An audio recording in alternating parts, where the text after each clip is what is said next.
Cette vidéo est consacrée à une question de philosophie. Elle trouve sa place sur Mathésis parce que j'y considère la philosophie comme un prolongement naturel de la mathématique. Une recherche fondée sur les définitions, les principes et les déductions, où les questions de la multiplicité et de l'infini occupent une place centrale.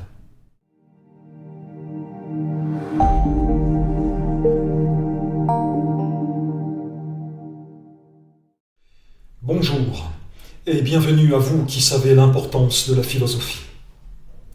Aujourd'hui, je vous propose une perspective existentielle sur l'être et le logos. Être et logos sont deux notions fondamentales de la philosophie occidentale étroitement liées. L'être apparaît, avec Parménide, comme principe ultime de la pensée. Le logos, avec les stoïciens, comme rationalité qui gouverne le monde, principe disséminé dans l'univers. Avec Aristote, la métaphysique devient science de l'être en tant qu'être, et la logique l'organon par lequel la raison saisit l'être. Mais proche de nous, Heidegger, redécouvrant une précompréhension de l'être, se méfie de la logique qu'il considère comme dérivation d'une conception de l'étant qui oublie l'être. L'être nous est donné comme à la fois un et multiple. La question de son principe premier est posée dans le Parménide de Platon. Les choses apparaissent comme des unités, mais sont données aussi dans leur pluralité et composées elles-mêmes comme multiplicités en actes.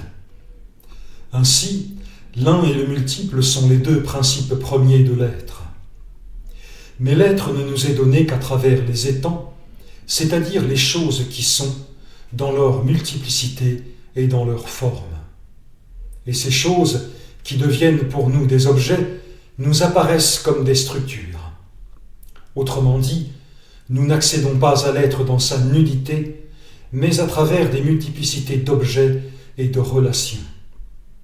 C'est ici que le logos peut être redéfini. Le logos n'est pas simplement une raison abstraite, il est le déploiement même de l'être tel qu'il se donne à la raison. Le logos est le déploiement de l'être dans la structure, dans les concepts, dans l'histoire, dans la nature.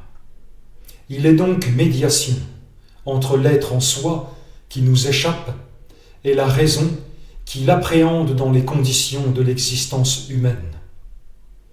Et cette appréhension se fait toujours à travers des formes fondamentales, le nombre, l'espace et le temps. Ce qui se déploie ainsi dans le logos, c'est ce qui se dévoile de l'être. Et c'est cela que nous appelons la vérité. La vérité n'est pas une construction, elle est le dévoilement de l'être. Et la logique devient ainsi science formelle du logos en tant que structure, mais elle ne crée pas la vérité.